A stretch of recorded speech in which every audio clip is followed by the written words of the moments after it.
Welcome to Priya Thakur tutorials. आज की video का टॉपिक है hormonal regulation and significance of calcium ions. That is the second topic in stomatal physiology. So previous video में हमने discuss किया था chemiosmotic mechanism of the stomatal movements. So उसमें हमने वेरियस थ्योरीज को स्टडी किया था which are responsible for the opening and closing of the stomata. So आज हम जो डिस्कस कर रहे हैं that is the hormonal theory for opening and closing of the stomata. So it is hormonal theory of opening and closing of stomata and it is governed by Turger pressure. अब यहाँ पे सारा काम क्या होगा, टर्गर प्रेशर का ही काम होगा। ये एक हार्मोनल थ्योरी है जो कि स्टोमेटल मूवमेंट्स के लिए रिस्पॉन्सिबल है। अब यहाँ पे हम हार्मोनल रेगुलेशन की बात करें और हार्मोनल थ्योरी हम इसको बोल रहे हैं, तो ऑब्वियसली इसमें कुछ प्लांट हार्मोन्स होंगे जो कि रिस्पॉन्सिबल होंगे। सो यहाँ पे टू हॉर्मोन्स हैं, एक है abscisic acid that is ABA and the second one is cytokinin. Abscisic acid is also known as stress hormone which is responsible for stomata closing. अब आपने एक चीज़ ध्यान में रखनी है कि जो एब्सिसिक एसिड है जो कि एक प्लांट हार्मोन है, उसको हम स्ट्रेस हार्मोन भी बोलते हैं और वो हमेशा स्टोमेटा की क्लोजिंग के लिए रिस्पॉन्सिबल होगा। ऑन अदर हैंड अगर हम साइटोकाइनिन की बात करते हैं that is always responsible for stomatal opening. वो हमेशा स्टोमेटा को ओपन करने में हेल्प करता है। सो ये दोनों प्लांट हार्मोन्स हैं जो कि हेल्प करते हैं स्टोमेटल मूवमेंट्स में। नेक्स्ट अब हम बात करते हैं turgor pressure and its role in stomatal opening and closing. अब यहाँ पे हम टर्गर प्रेशर, मैंने आपको बोला इट इज़ ये जो हार्मोनल थ्योरी है it is completely governed by turgor pressure. So यहाँ पे टर्गर प्रेशर क्या है, it is the pressure exerted by the cell contents against the cell wall. अब सेल के अंदर जितने भी सेल कंटेंट्स प्रेजेंट होते हैं वो एक प्रेशर एक्सर्ट करते हैं सेल वॉल के against. In the case of guard cell, Turger pressure plays crucial role in opening and closing of the stomata. अब अगर हम guard cells की बात करते हैं, जो Turger pressure है वो स्टोमेटा की ओपनिंग एंड क्लोजिंग में एक क्रूशियल रोल प्ले करता है। When the guard cells are turgid, they expand. अब जब guard cells जो हैं वो turgid होंगे वो expand करते हैं जिससे जो स्टोमेटा है वो ओपन हो जाता है। अगर गार्ड सेल्स जो हैं वो वाटर को लूज़ कर देते हैं, when the guard cells lose water they become flaccid, और वो फ्लैसिड हो जाते हैं और उससे क्या होता है, जो स्टोमेटा है वो क्लोज हो जाता है। सो इस तरह से जो टर्गर प्रेशर है वो हेल्प करता है।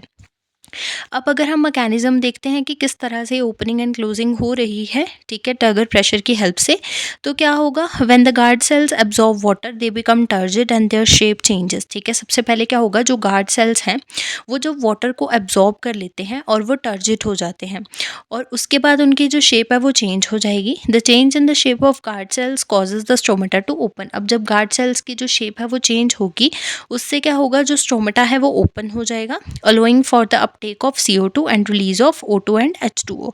सो उससे क्या होगा, CO2 वो अपटेक करेगा और रिलीज कर देगा ऑक्सीजन एंड वाटर को।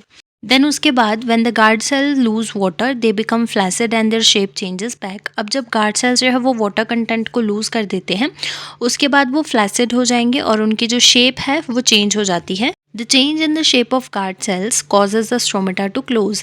अब जब उनकी शेप फिर से चेंज हो जाएगी वाटर कंटेंट को लूज करने के बाद, तो स्टोमेटा जो है वो क्लोज हो जाएंगे, preventing the loss of water vapour from the plant. अब जब स्टोमेटा जो है वो क्लोज हो जाते हैं और वो वाटर को मतलब कि लॉस ऑफ वाटर को प्रिवेंट करते हैं।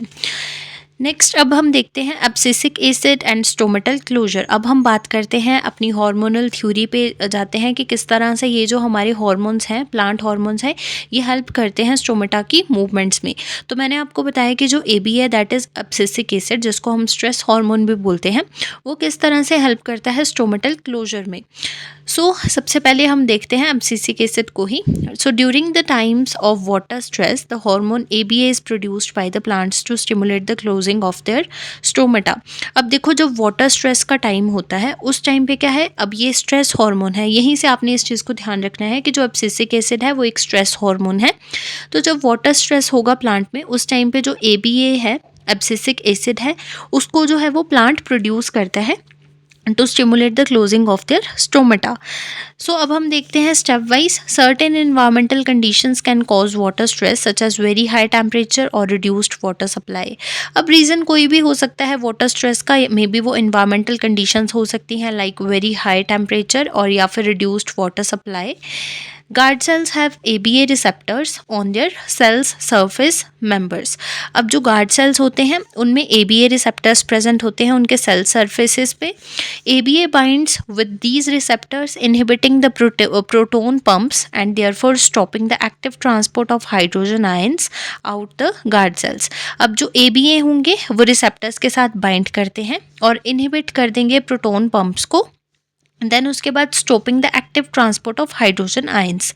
ठीक है, जो हाइड्रोजन आयंस की एक्टिव ट्रांसपोर्टेशन हो रही थी उसको वो स्टॉप कर देते हैं। ठीक है, देन उसके बाद ABA also causes calcium ions to move into the cytoplasm of the guard cells through the cell surface membrane.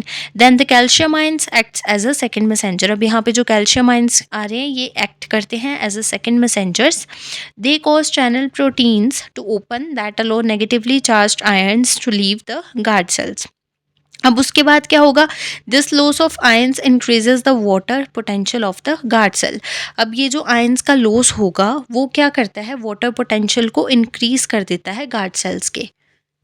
Then after that water leaves the guard cells by osmosis. अब osmosis के process के through जो water है वो guard cells से leave हो जाएगा। The guard cells become flaccid causing stomata to close. अब जो गार्ड सेल्स है वो फिर से फ्लैसिड हो जाएंगे और स्टोमेटा जो है वो क्लोज हो जाता है। इस तरह से ये पूरा प्रोसेस रहता है कि किस तरह से एब्सिसिक एसिड जो है वो हेल्प करता है इन द स्टोमेटल क्लोजर। अब देखो एक हम जनरल, अब ये जितने भी मैंने आपको ये स्टेप्स बताए हैं ABA के एब्सिसिक एसिड के स्टोमेटल क्लोजर के लिए, इनको अगर हम बिल्कुल ब्रीफ में देखें तो क्या प्रोसेस होता है। देखो व्हेन वाटर इज़ लो, ठीक है, वाटर इज़ लो मतलब कि यहाँ पे हम वाटर स्ट्रेस की ही बात कर रहे हैं। ठीक है, जो वाटर स्ट्रेस होगा then roots synthesize ABA which is transported through the xylem to the leaves.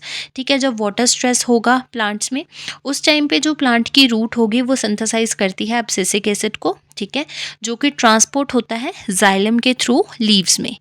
This abscisic acid causes calcium channels to open. अब ये जो एब्सिसिक एसिड है, ठीक है, ये लीव्स में पहुंचा है, देखो रूट्स में सिंथेसाइज हुआ, उसके बाद जाइलम के थ्रू ये लीव्स में पहुंच गया। ठीक है, अब लीव्स में पहुंचने के बाद क्या होगा, जो एब्सिसिक एसिड होगा वो कैल्शियम चैनल्स को ओपन कर देगा। जब calcium ions open, anion channels and malate, ठीक है, chloride and nitrate exit the cell. अब देखो यहाँ पे क्या होगा, जब कैल्शियम आयंस होंगे, ठीक है, कैल्शियम आयंस ओपन करेंगे अनाइन चैनल्स को एंड मैलेट को, क्लोराइड एंड नाइट्रेट जो है वो एग्जिट कर जाएंगे सेल को। The membrane potential decreases as anions leaves the cell. अब जैसे ही जो अनाइंस है वो सेल को लीव करेंगे उस टाइम पे जो मेम्ब्रेन पोटेंशियल होगा वो डिक्रीज हो जाएगा। ठीक है, इसके नीचे अब मैंने एक डायग्रामेटिक वे में भी यहाँ पे मेंशन किया है कि किस तरह से स्टेप बाय स्टेप ये सारा जो प्रोसेस है वो रहता है। ठीक है, सबसे पहले जहाँ पे फर्स्ट पॉइंट लिखा है वहाँ पे क्या है, यहाँ से स्टार्ट करते हैं नीचे, जहाँ पे लिखा है ABA bind to the ABA receptors. अब मैंने आपको बताया कि सेल के सर्फेसेस पे ABA रिसेप्टर्स प्रेजेंट होते हैं जहाँ पे जाके एब्सिसिक एसिड जो है वो बाइंड करता है। सो यहाँ पे वो बाइंड करेगा।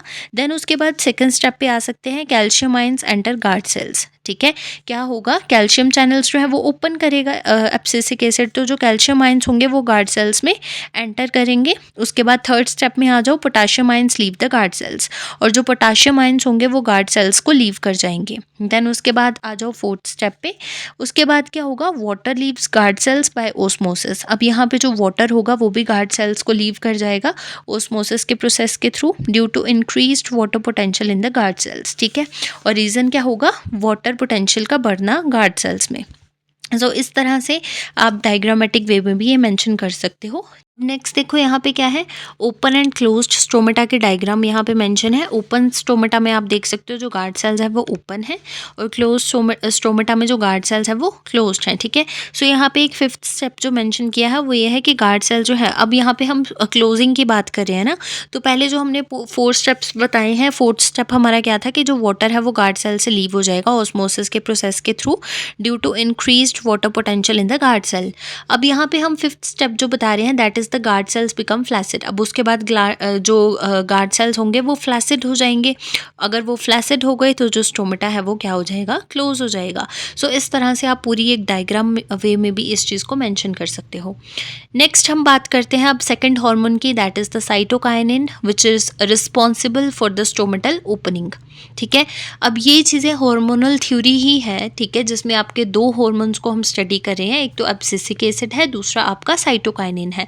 एब्सिसिक एसिड जो है वो स्टोमेटा की क्लोजिंग में हेल्प करता है और जो साइटोकाइनिन है वो स्टोमेटा की ओपनिंग में हेल्प करता है। सो अब हम स्टोमेटा की ओपनिंग की बात करेंगे जो कि साइटोकाइनिन उसके लिए रिस्पॉन्सिबल है। So in the guard cells starch is converted into malic acid in the presence of light. ठीक है, अब यहाँ पे क्या बोला है कि जो गार्ड सेल्स होते हैं उसमें स्टार्च जो है वो मैलिक एसिड में कन्वर्ट होता है डे टाइम में जब लाइट की प्रेजेंस होती है। अब जो proton thus formed are used by guard cells for uptake of potassium ions. ठीक है, अब जो प्रोटोन्स हैं वो फॉर्म होते हैं और यूज़ होते हैं by the guard cells for uptake of potassium ions. अब यहाँ पे आप इस तरह से रिएक्शंस भी लिख सकते हो, स्टार्च प्लस H2O, ठीक है, ये क्या बनाते हैं, हेक्सोस शुगर्स बनाएंगे। देन उसके बाद जो हेक्सोस होगा, ठीक है, वो क्या बनाएगा, मैलिक एसिड बनाएगा। Malic acid then dissociate into malate ions and protons. ठीक है, अब ये जो मैलिक एसिड बना है ये इसके बाद मैलिक आयंस में और प्रोटोन्स में डिसोशिएट कर जाता है, नीचे जैसे रिएक्शन में लिखा है। Then this is an active ionic exchange and require ATP energy and cytokinin. अब ये एक एक्टिव आयंस का एक्सचेंज है यहाँ पे, इसके लिए ATP चाहिए होंगे, ठीक है, एनर्जी चाहिए होगी और इसमें साइटोकाइनिन हार्मोन जो है वो चाहिए होगा। In this way the concentration of potassium ions increases in the guard sales and at the same time the concentration of H positive ions decreases in the guard cells। ठीक है, इसमें क्या हुआ, देखो कंसंट्रेशन ऑफ पोटाशियम आयंस जो है वो increase होती है गार्ड सेल्स में और उसी टाइम पे जो कंसंट्रेशन ऑफ हाइड्रोजन आयंस है यहाँ पे वो डिक्रीज हो जाएगी गार्ड सेल्स में। और क्या होगी reaction, malate anions plus potassium ions give rise to potassium malate. अब हेंस एंडोस्मोसिस अकर्स, इसके बाद क्या होगा, जो एंडोस्मोसिस होगी।